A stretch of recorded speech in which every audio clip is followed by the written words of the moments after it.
수련회가 은혜 가운데 마쳤습니다. 참 어려운 가운데 있었지만 우리 전도사님들과 부장 집사님 수고하셔서 이 어려운 가운데도 수련회가 이루어질 수 있도록 해주셨습니다. 우리 전도사님들께 감사하고 또 우리 모든 기도해 주신 모든 성도님들께 참 감사합니다. 우리 옆 사람들과 한번 인사하겠습니다. 은혜 받읍시다. 한번 이렇게 인사하겠습니다. 우리가 자주 볼 기회가 없어서 뵐 때마다 성도의 교제를 나눴으면 좋겠습니다. 지금 전 세계는 약 80억 가까운 사람들이 이런저런 모습으로 우리와 같은 비슷한 모습으로 또 다른 모습으로 그렇게 살아갑니다. 그렇지만 누구 하나 이 땅에 내가 태어나고 싶습니다 라고 해서 태어난 사람이 없고, 누구 하나 대한민국에 태어나고 싶어서 태어난 사람도 없고, 지금 아버지와 어머니를 나의 부모님으로 해주세요 라고 기도해서 부모님이 결정된 사람도 없습니다. 태어나고 보니 대한민국이었고, 태어나고 보니 지금의 부모님이 나의 부모님으로 계셨고, 형제 이웃들이 있었습니다. 이처럼 내가 태어나고 싶어서 태어난 것도 아니고, 또 태어날 것도 부모도 내가 결정한 것이 아니다 보니까 왜 살아야 되는지도 잘 모를 때가 많이 있습니다. 그래서 왜 살아야 되는지 모르고 그냥 주어졌으니까 그냥 사는 경우가 많이 있습니다. 그런데 성경은, 우리를 지으신 하나님은 우리가 사는 목적에 대해서 분명하게 얘기해 주고 있습니다. 왜 살아가는지를 정확하게 말씀해 주고 있는데, 그것은요, 행복해지려고 산다라고 볼 수 있습니다. 행복하고 건강하고 보람되고 값지게 사는 것이 하나님의 뜻이라고 하는 것입니다. 창세기 1장 27절 28절에 보면 하나님께서 인간을 창조하시고, 하나님이 자기 형상 곧 남자와 여자로 창조하시고 하나님이 그들에게 복을 주시며 라고 말했습니다. 처음으로 인간을 지으시고 하신 말씀이 복을 주셨다라는 것입니다. 그래서 우리는 하나님의 형상대로 지음을 받고 하나님께서 주신 복을 가지고 그 복을 누리면서 살아가는 것이 하나님의 뜻이고 가장 잘 사는 겁니다. 그런데요, 실제로 그러면 행복하게 살아야 되는데, 복을, 여기서 말하는 복이 행복이기 때문에 행복하게 살아야 되는데 그렇지 못한 사람들이 훨씬 많습니다. 왜 그럴까요? 왜 하나님은 복을 주시기 원했고 복을 주시면서 말씀하셨는데 왜 행복하게 살지는 못할까요? 그것은요, 하나님의 창조 질서에서 벗어났기 때문에, 하나님께서 창조하시고 질서를 주셨는데 그 법을 따라서, 그 질서를 따라서 살아가지 않기 때문에 그렇다고 하는 사실입니다. 그래서 하나님께서 우리에게 주신 이 법을 따라서 살아가야 되는데, 우리는 바르지 못한 생각과 가치관, 잘못된 삶의 습관, 그릇된 인간관계들이 가지고 잘못되게 살아가다 보니까 이런 행복을 받지 못하고 이런 행복을 누리고 살아가지 못합니다. 그 중에서도 으뜸된 잘못된 그런 삶의 방식이 뭐냐, 삶에 있어서 가장 올바르지 못한 것이 뭐냐라고 한다면 하나님과의 관계가 잘못된 하나님과의 관계입니다. 이런 모든 잘못된 관계를 바로 세워서 새롭게 하는 것, 이것이 바로 회개다라고 볼 수 있습니다. 회개. 오늘 설교의 제목이 회개입니다. 오늘 본문에 보면 야곱이 나옵니다. 야곱이라고 하는, 야곱에 대해서 우리가 잘 압니다. 야곱을 우리가 한번 살펴보게 되어지면 우리들처럼 굉장히 이기적이고 또 성공하려고 하는 야망이 가득 찬 사람이었습니다. 그래서 신앙과 또 종교마저도 자신의 성공을 위한 그런 도구로 이용하려고 했습니다. 그래서 형 에서의 장자의 권한을 거짓을 통해서 빼앗게 되어집니다. 그것 때문에 고향에서 부모님과 함께 살지 못하고 이제 먼 타국으로, 먼 외삼촌이 사는 라반 외삼촌이 사는 하란으로 떠나게 되어집니다. 고향을 떠나 하란으로 가다가 이제 밤에 홀로 광야에서 누웠는데, 생각해 보니까 무섭기도 하고 두렵기도 하고 앞으로 살아갈 날이 참 찹찹하기도 합니다. 막막합니다. 그런데 그러한 상황 가운데서 하나님께서 꿈속에 나타나셨습니다. 꿈속에 나타나셔서 이 두려워하는 야곱에게 약속의 말씀을 주셨습니다. 한 세 가지 정도를 압축해 볼 수 있는데요, 내가 지금 누워있는 이 땅을 너에게 주겠다. 창세기 28장에 보면 그렇게 말하고 있습니다.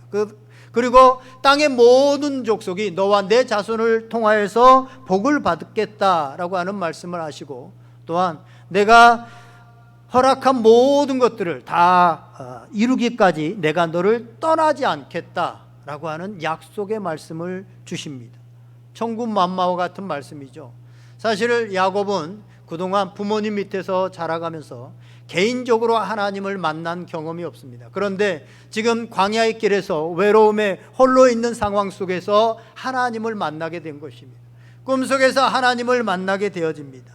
그리고 그곳을 하나님의 집이다라고 하는 이름을, 그 뜻을 가진 베델이라고 짓게 되어집니다. 그리고 자신을 평안히 아버지 집으로 돌아오게 하시면 여호와가 나의 하나님이 되실 것이요 하나님이 주신 것에서 내가 반드시 11조를 드리겠습니다 라고 그렇게 약속합니다.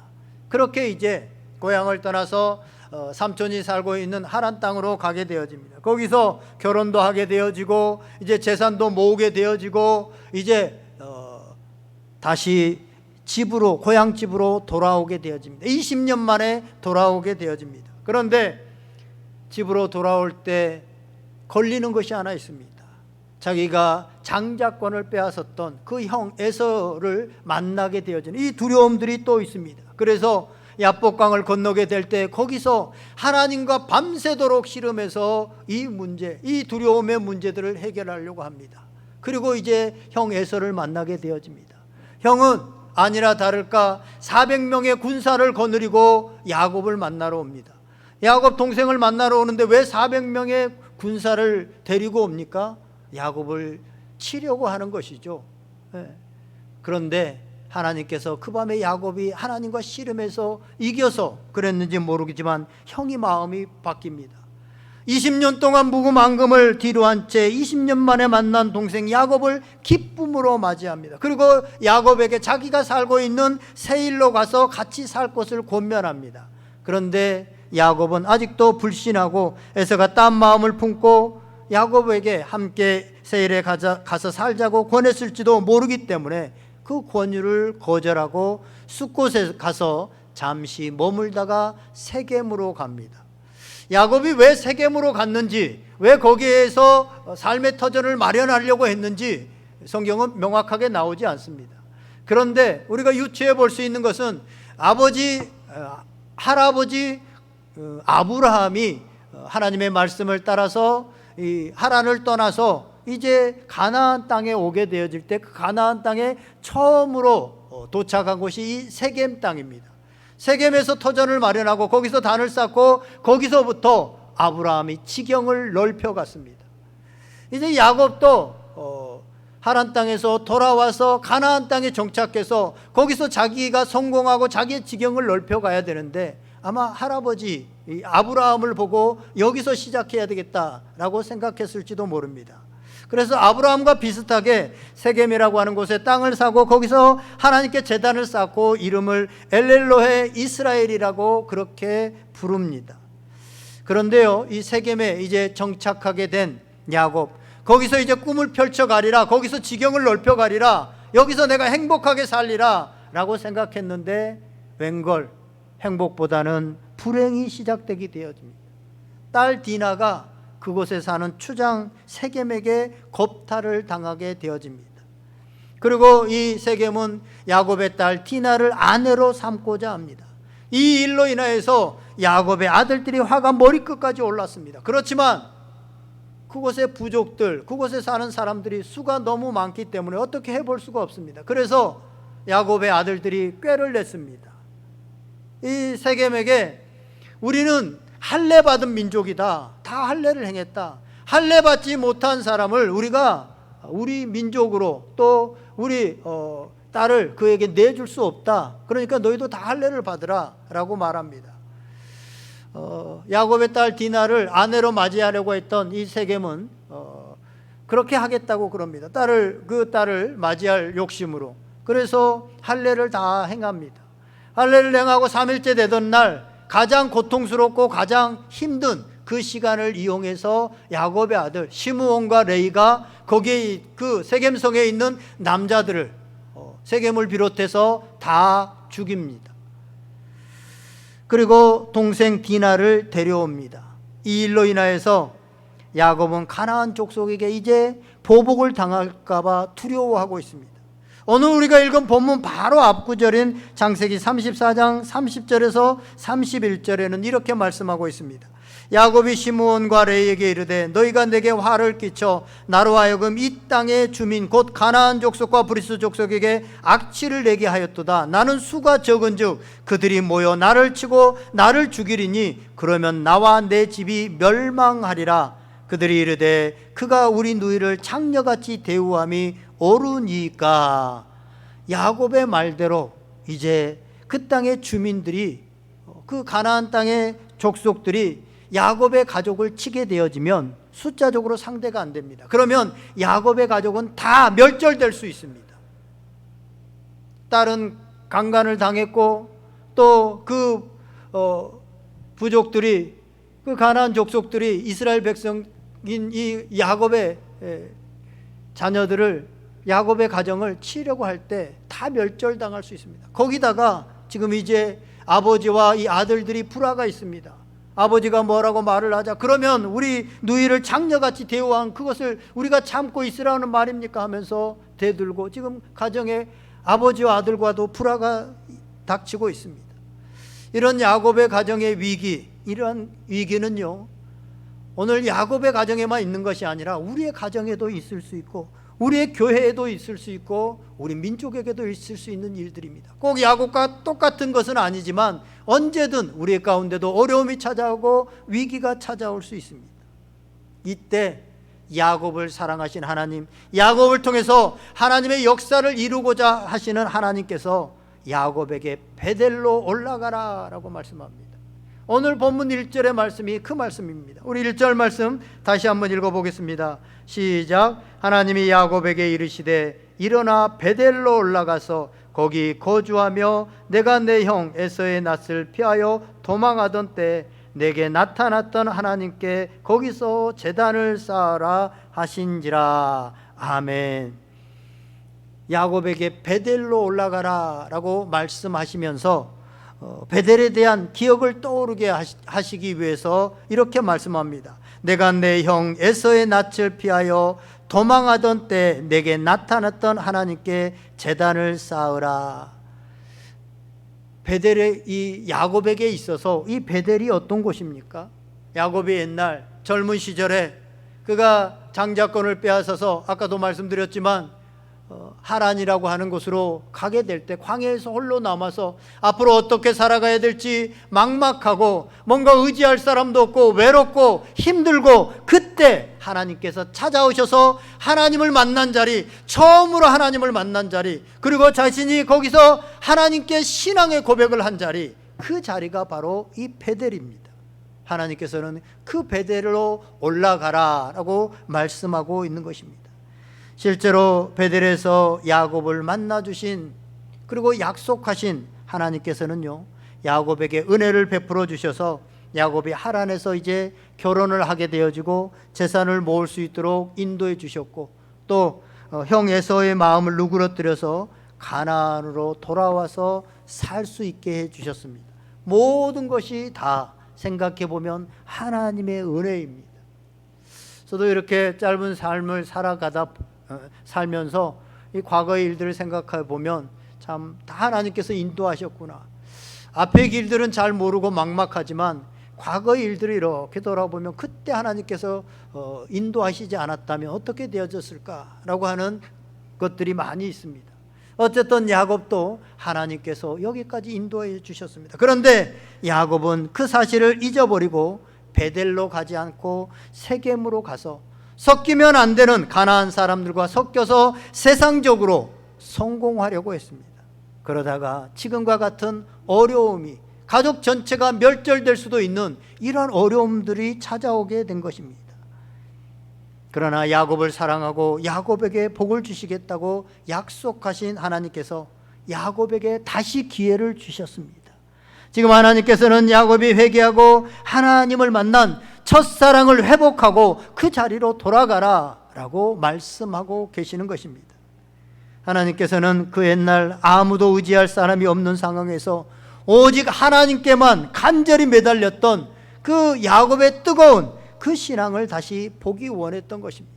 그래서 베델로 올라가라, 베델 하나님의 집으로 돌아가라 라고 말씀하고 있는 것입니다. 하나님은 야곱에게 다시 기회를 주셨습니다.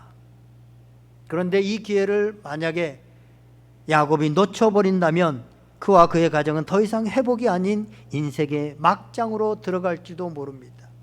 왜냐하면 회개는 하나님께서 주시는 기회인데 이 회개의 기회를 놓치면 하나님은 야곱의 인생을 망하게 할 수밖에 없기 때문입니다. 성경에 보면 구약에 사울 왕이 그렇습니다. 사울 왕이 회개의 기회를 주었지만 회개하지 않았을 때 그의 인생은 망했고, 예수님을 판 가룟 유다도 마찬가지였습니다. 회개하지 않았을 때 그의 인생은 종착역으로 다다랐습니다. 사도행전에 나오는 아나니아의 삽비라도 마찬가지입니다. 그러나 하나님께서 회개하라고 하실 때는 그 회개에서 멸망시키려고 하는 것이 아니라 회개에서 하나님께로 돌아오도록, 그래서 회복시키도록, 원래 하나님께서 우리에게 주시는 창조 때 주셨던 그 보복을 회복시키시기 위해서 회개하라라고 말씀하신 것입니다. 예를 들어서 다윗을 보면 다윗은 정말로 엄청난 죄를 지었지만 회개의 기회를 놓치지 않았습니다. 나단이 바로 내가 그 사람이야, 내가 범죄한 사람이야 라고 했을 때 그는 왕이었음에도 불구하고 나단 선지자 앞에 무릎을 꿇고 하나님 앞에 눈물로 자매의 기도를 드립니다. 그러자 하나님께서 그를 망하게 하지도 않고 죽게 하지도 않으셨습니다. 예수님의 제자 베드로도 마찬가지입니다. 예수님을 부인하고 떠났지만 그가 회개하고 주님께 돌아왔을 때 하나님의 나라를 위해서 귀하게 쓰임받게 됩니다. 오늘 본문의 야곱도 이것이 하나님이 주신 기회다라는 것을 알고 놓치지 않습니다. 2절 보십시오. 야곱이 이에 자기 집안 사람과 자기와 함께한 모든 자에게 이르되 너희 중에 있는 이방 신상들을 버리고 자신을 정결하게 하고 너희들의 의복을 바꾸어 입으라. 우리가 일어나 베델로 올라가자라고 말을 합니다. 하나님께서 너희들 우상을 버리라, 옷을 의복을 바꿔 입으라, 너희들 정결하게 하라, 그렇게 하지 않았습니다. 베델로 올라가라 라는 말씀밖에 하지 않았습니다. 그런데 야곱은 이것이 의미하는 것을 알았습니다. 지금 자신이 잘못하고 있는 것을 알았습니다. 자신과 자신의 가정이 잘못하고 있는 것을 알았습니다. 그래서 섬겼던 우상들을 버리고 정결하게 하고 하나님 앞에 의복을 갈아입고 이제 하나님께서 말씀하신 그 베델로 나아가자라고 그렇게 말씀하고 있는 것입니다. 하나님과 세상을 겸하여 섬겼던 신앙의 양다리를 철저히 정리하고 이제 오직 하나님만을 섬길 것을 그렇게 다짐하고 또한 식솔들에게, 자기와 함께하는 자들에게 요구합니다. 세상의 풍습과 문화를 버리고 새 삶을 살기 위해서 이제 세겜을 떠나서 베델로, 하나님의 약속의 땅, 하나님께서 처음 만나주신 첫사랑이 있는 곳, 내가 신앙을 고백했던 곳, 그곳으로 돌아가자라고 말씀하고 있습니다. 이렇게 회개하고 결단하게 되자 하나님께서 늘 그러셨던 것처럼 이스라엘 백성들이 수없이 죄악 가운데 나아갈 때 하나님께서 회개하라 말씀하시고 회개하고 돌아섰을 때마다 은혜를 베푸셨던 것처럼 야곱의 가정에도 은혜를 베풀어 주십니다. 그 내용이 5절에 나옵니다. 5절 말씀 우리 다 같이 한번 읽어보겠습니다. 5절 시작. 그들이 떠났으나 하나님이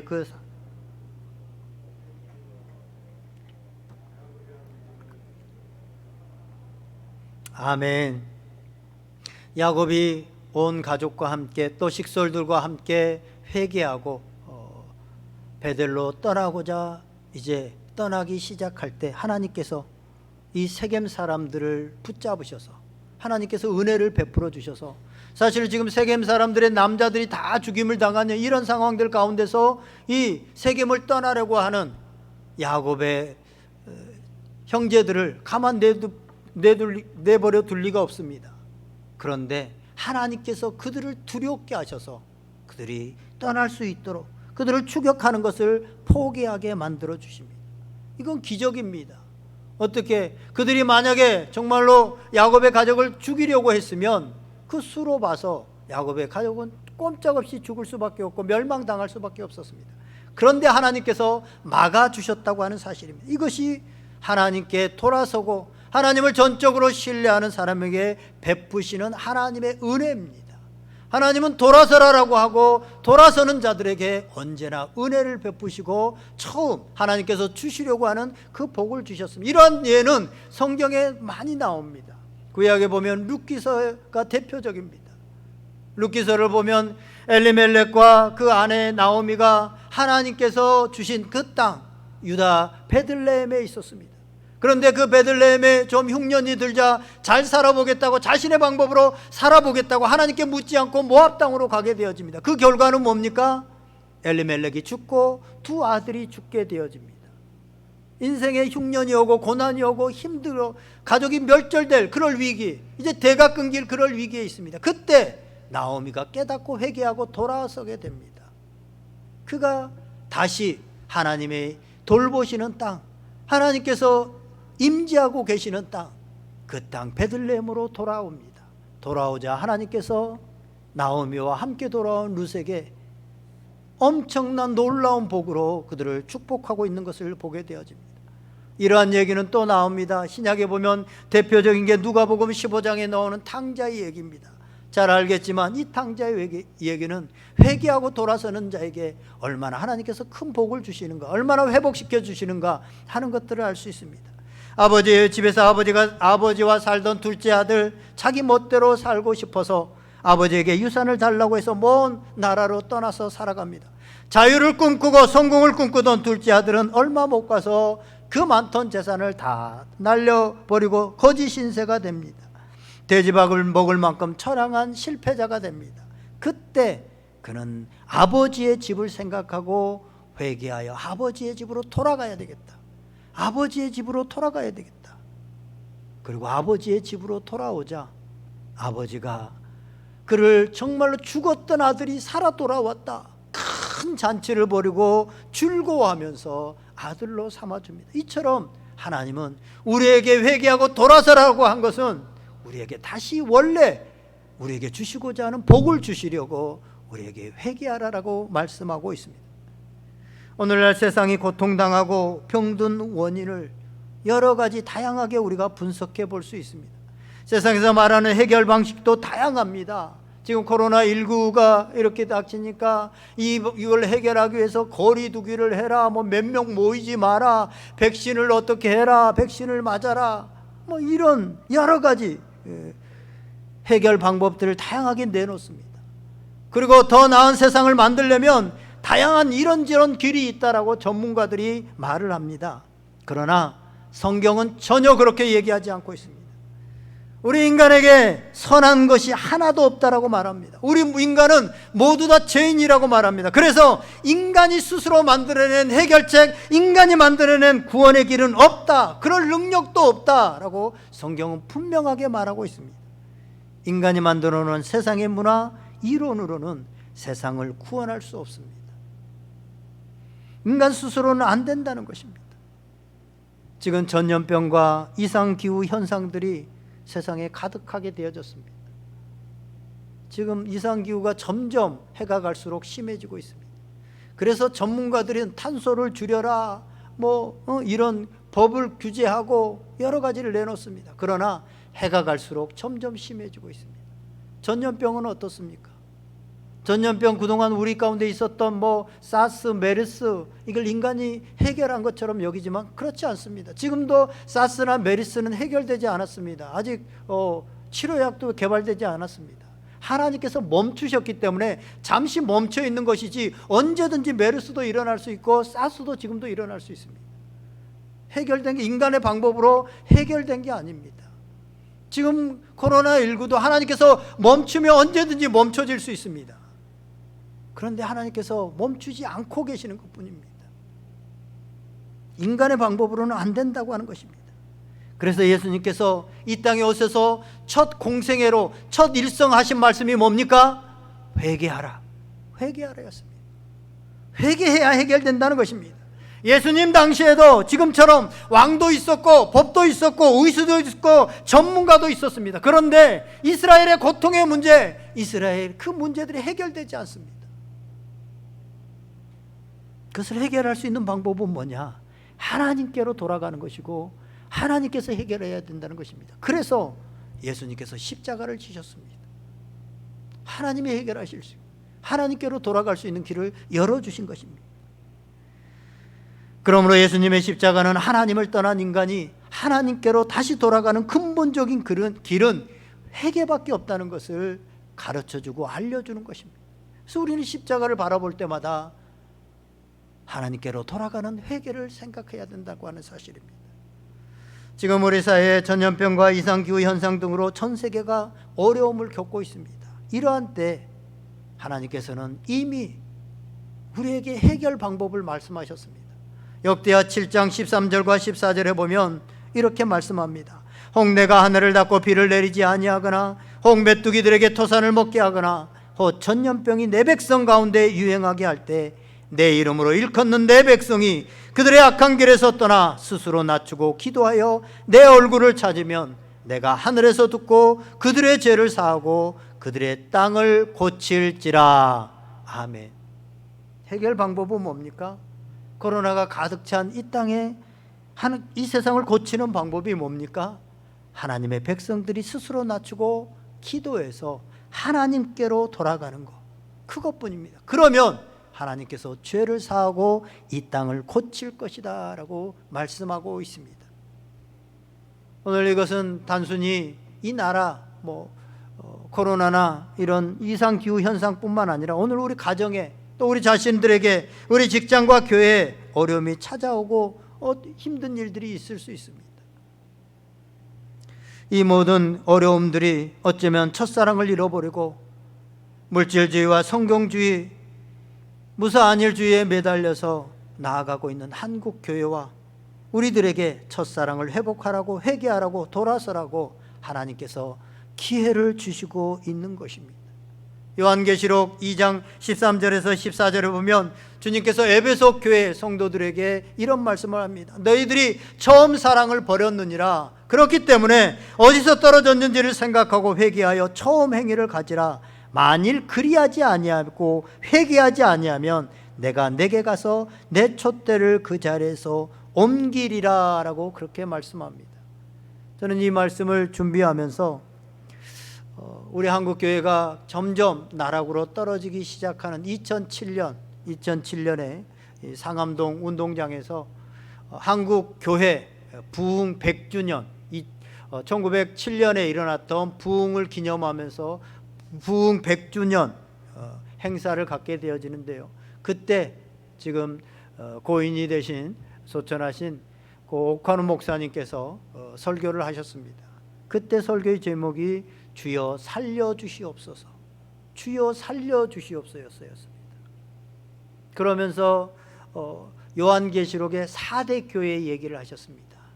내가 살았다는 이름은 가졌으나 실상은 죽은 자로다. 한국교회가 그 당시에도 살았다는 이름은 가지고 아직도 좀 괜찮고 성도들도 많이 있고 한 소리 할 수 있는 그런, 또 외국에서 보면 한국교회 괜찮은 나라, 교회가 괜찮아, 부흥했어 이렇게 말했지만 이미 그 안으로 들어가면 죽은 교회다, 우리 죽어 있다, 그러니 회개하고 돌아서자라고 본인이 하늘나라에 갈 날이 얼마 남지 않았는데 정말 마지막 힘을 다해서 얘기했습니다. 만약에 그때 한국교회가 함께 모였었는데 그 얘기를 듣고 우리 목회자들이, 우리 앞선자들이 정말로 옷을 찢는 것이 아니라 가슴을 찢으면서 하나님 앞에 나아갔다고 한다면 오늘날 지금 한국교회가 맞은 지금 10여 년이 지난 14, 15년이 지난 지금 이 어려움이 왔을까? 예배를 드리지 못하고 많은 사람들이 떠나가게 되어지고 교회가 교회의 사명들을 감당하지 못하고 지탄받게 되어지는 이런 일이 있었을까? 라는 생각을 하게 되어집니다. 우리가 어디서 떨어졌는지를 알고 진정으로 회개했다면 하나님께서는 긍휼을 베풀어 주시고 다시 부흥케 하시고 다시 일어나게 하셨을 것입니다. 그러나 그렇지 않고 하나님의 말씀을 무시하고 회개하지 않았기에 오늘 만약에 야곱이 회개하지 않았다고 한다면 어떻게 됐을까요? 사울과 가룟 유다와 아나니아와 삽비라 같은 일들이 없으리라고 어떻게 장담하겠습니까? 사랑하는 여러분, 오늘 하나님께서는 우리에게 다시 한번 회개의 기회를 주고 계시는지 모릅니다. 어쩌면 지금이 한국교회의 마지막 회개의 기회인지도 모르겠습니다. 어느 우리의 삶에도 마지막 회개의 기회를 주시고 계신지 모르겠습니다. 하나님께서 회개하라고 하실 때는 멸망시키려고 회개하라고 하신 것이 아니라 처음에 하나님께서 주시고자 하는 그 복을 주시려고 하나님께서는 우리에게 회개하라고 말씀하십니다. 하나님은 긍휼이 많으시고 사랑이 많으십니다. 그래서 사사기서에 보면 이스라엘 백성들이 끊임없이 죄를 짓지만 회개하면, 하나님 앞에 회개하고 돌아서면 그때마다 긍휼을 베풀어 주십니다. 오늘 우리가 하나님 앞에 돌아서면 하나님께서는 다시 은혜를 베푸시고 다시 일으키시고 세워주실 것입니다. 그러나 회개하지 아니하면 요한계시록에 에베소 교회에 말씀하고 있는 것처럼 촛대를 그 자리에서 옮기는 일이 일어나게 될 것입니다. 사랑하는 여러분, 오늘 말씀을 들으면서 하나님께서 마지막 우리 교회 또 우리 삶에 마지막 회개의 기회를 주신다고 생각하시고 야곱처럼 회개의 기회를 놓치지 마시고, 하나님께서 베델로 올라가라고 했는데 그가 정작 삶의 회개를 하고 있는 것을 보게 되어집니다. 이런 회개의 기회를 놓지 마시고 신앙의 첫 자리로 돌아가서 원래 하나님께서 우리 삶에 주시기로 한 이 땅의 복뿐만 아니라 영원한 영생의 복을 다 받아 누리시는 복된 성도들, 또 우리 온누리교회가 그런 교회가 될 수 있기를 주님의 이름으로 간절히 축원드립니다. 우리 다 같이 한번 기도하겠습니다. 이 시간에 다 같이 기도할 때 하나님 회개의 영을 허락하여 주셔서 우리로 진정으로 회개할 수 있도록 인도하여 주시옵소서. 제가요 이 말씀 준비하고 또 그전에도 이런 상황들이 있기 때문에 회개하려고 해도 사실은 입술로는 회개가 되어지는데 진정으로 회개가 되어지지 않습니다. 회개도 성령 하나님께서 우리 마음에 감동을 주시고 역사하셔야 진정으로 돌아설 수 있는 회개가 일어날 수 있습니다. 하나님 살려주십시오. 긍휼히 여겨주시옵소서. 회개의 영을 허락하여 주시옵소서. 말할 수 없는 탄식하심으로 우리를 위해서 대신 간구하시는 성령의 음성을 듣게 하여 주시옵소서. 우리 다 같이 한번 간절히 기도하겠습니다. 기도합니다.